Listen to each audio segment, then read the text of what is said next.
एक ब्रिटिश मूल का आयरिश पोएट, एक ऐसा कवि जो मॉडर्न पीरियड का एक महान सम्मानित कवि, एक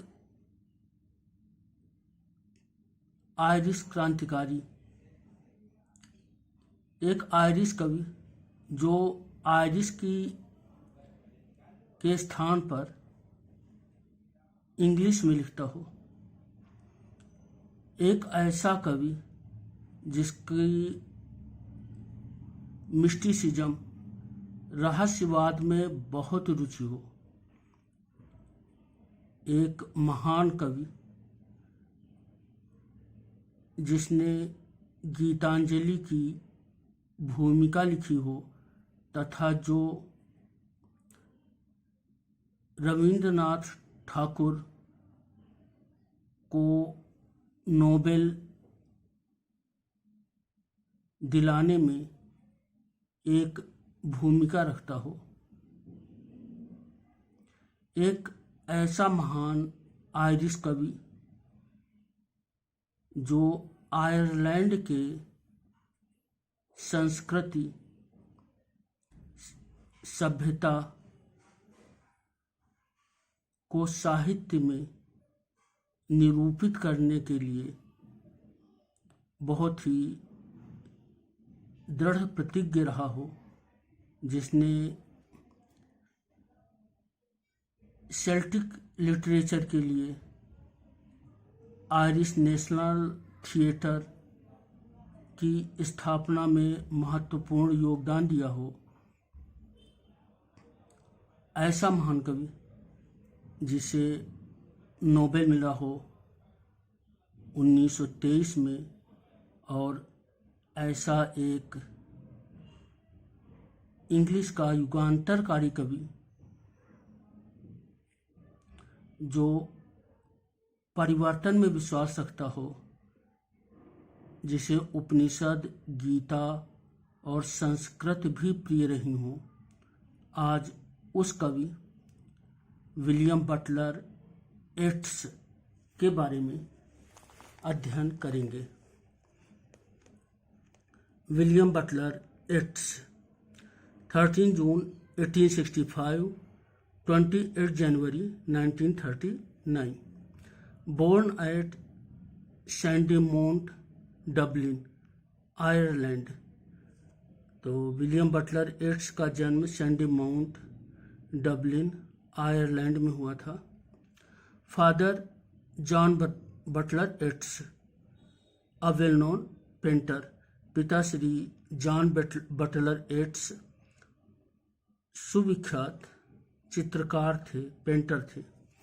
mother Susan came of Pollexfen family of Sligo country. माँ Susan Pollexfen Sligo country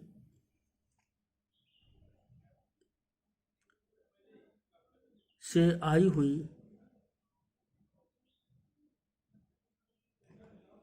हुई थी, और येट्स के अंदर प्रकृति के प्रति प्यार के लिए उन्होंने एक महत्वपूर्ण भूमिका प्रस्तुत की थी। Note: His parents were Protestants. Yeats was an Anglo-Irish. Yeats' complexion was dark, and the neighboring children would wonder whether he came from India.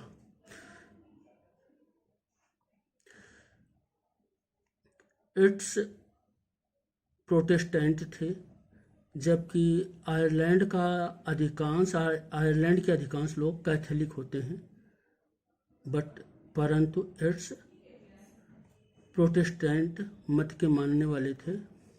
उनके माता पिता प्रोटेस्टेंट थे और इट्स एंग्लो आयरिश मूल के थे, यानी इनके पूर्वज इंग्लैंड के थे जो आयरलैंड में जाकर बस गए थे। तो एड्स के जो पुरखे थे वो आयरिश नहीं थे, वो इंग्लिश थे। एड्स का रंग थोड़ा सांवला था और बच्चे उन्हें इंडियन, भारतीय या भारत से आया हुआ कहकर चिढ़ाते थे। मॉडगॉन,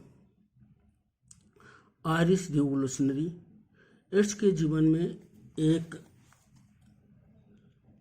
सुंदर युवती आती है, क्रांतिकारी युवती आती है, उसका नाम मॉडगॉन होता है। Yeats met in 1888 through John O'Leary. तो एड्स मॉडगॉन से 1888 में मिले थे। Yeats aged only 23 at the time fell head over ears in love with her.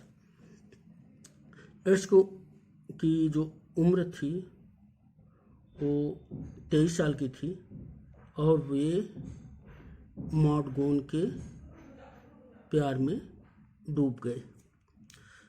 राइमर्स club in 1891 was founded the Rhymers Club in London.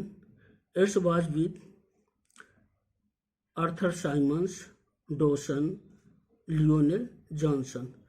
तो 1891 में Arthur Symons, Dawson, Lionel Johnson और W.B. येट्स ने राइमर्स club की London में स्थापना की। Irish National Theatre, the Abbey Theatre, under Lady Gregory's influence, it's worked over the project of an Irish National Theatre. In 1902, an Irish National Dramatic Society was formed with Yeats as its president. In 1904, the Abbey Theatre was established. Yeats became its producer manager. तो येट्स Ireland की Ireland के स्वतंत्रता आंदोलन में सक्रिय थे, लेकिन वे एक सांस्कृतिक साहित्यिक स्वतंत्रता भी चाहते थे। इसलिए लेडी ग्रेगरी के प्रभाव में तथा संरक्षकत्व में उन्होंने आयरिश नेशनल ड्रामेटिक सोसाइटी का गठन किया और आयरिश नेशनल थिएटर या एबी थिएटर की स्थापना की। 1904 में येट्स इस एबी थिएटर के प्रोड्यूसर मैनेजर बनाए गए और इसके द्वारा बहुत बड़ी मात्रा में साहित्यिक एवं सांस्कृतिक कार्य येट्स ने किए। येट्स ने Irish folklore, Irish supernaturals, Irish mysticism, Irish pagan gods, Irish folklore में जो गोस्ट्स होते थे उन सबको लिटरेचर में स्थान दिया।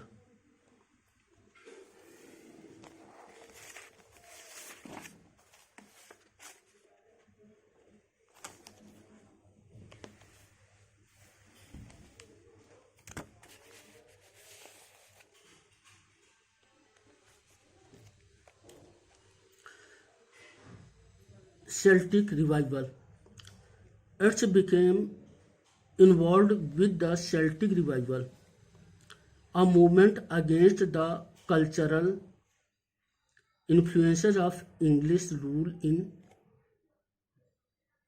Ireland.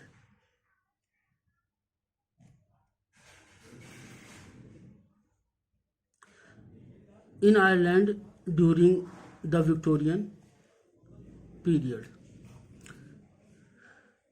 तो एड्स ने सेल्टिक रिवाइवल में महत्वपूर्ण योगदान दिया और सेल्टिक रिवाइवल यानी आयरलैंड की अपनी सांस्कृतिक साहित्यिक पुनर्जागरण की कहानी है।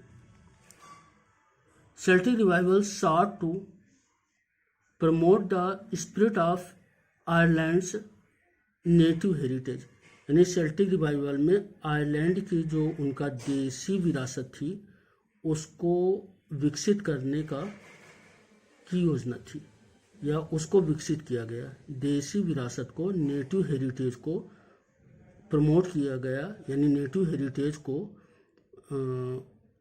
बढ़ावा दिया गया। Georgie Hyde Lees Yeats married to Georgie Hyde Lees in 1970. His marriage was happy and serene. Yeats ने 1917 में जॉर्जी हाइडलीज से शादी कर ली और उनका जो विवाह था सुखद था। नोबेल प्राइज इन 1923 एड्स को 1923 में नोबेल पुरस्कार मिला।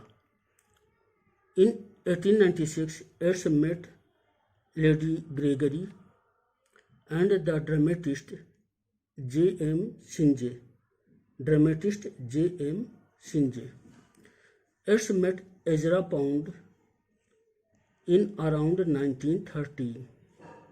तो 1913 के दौरान एड्स एजरा पाउंड से मिलते हैं और एड्स एजरा पाउंड से बहुत वरिष्ठ होते हैं, तो भी एड्स एजरा पाउंड से प्रभावित होते हैं और अपनी शैली में परिवर्तन करते हैं। Death 28 January 1939 eight लोक्यू ब्रूने, France. तो एड्स का निधन 28 जनवरी 1939 को लोक्यू ब्रूने, फ्रांस में हो जाता है। वे बीमार थे लेकिन मृत्यु के 48 घंटे पहले तक कविता लेखन में सक्रिय थे।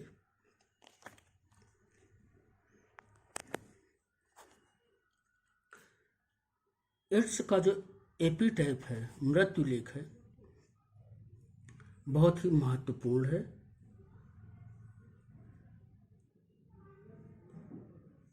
उसमें लिखा गया है, cast a cold eye on life on death, horseman pass by. Cast a cold eye on life on death, horseman pass by.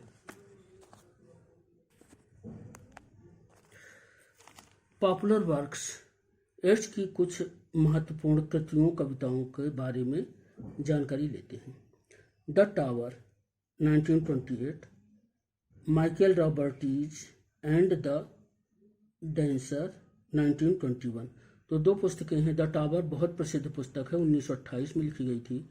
Michael Robartes and the Dancer 1921 की लिखी हुई इनकी प्रसिद्ध पुस्तक है।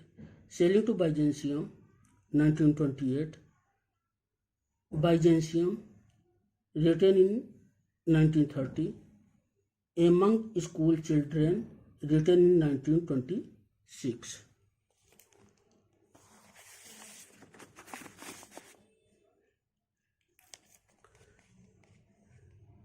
Lapis Lazuli 1936, the second of the last poems.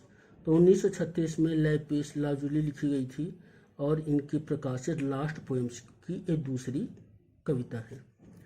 A prayer for my daughter written in 1919 and published in 1921 as part of Yeats collection Michael Robartes and the Dancer. तो a prayer for my daughter 1919 में लिखी गई थी और 1921 में Michael Robartes and the Dancer में प्रकाशित हुई थी। Easter 1916, written in September 25, 1916, published in Michael Roberts and the Dancer, 1921. The Second Coming, first published in the American magazine The Dial in November 1920. It was included in the volume Michael Roberts and the Dancer in 1921. तो ये ads के योगदान थे English literature में, English साहित्य में। आपको यदि यह वीडियो अच्छा लगा हो तो इसे लाइक करें, सब्सक्राइब करें और शेयर करें। ऐसे कई वीडियो प्रस्तुत किए जाएंगे। आपने इसे बहुत ही ध्यान से सुना। थैंक यू, धन्यवाद, शुक्रिया।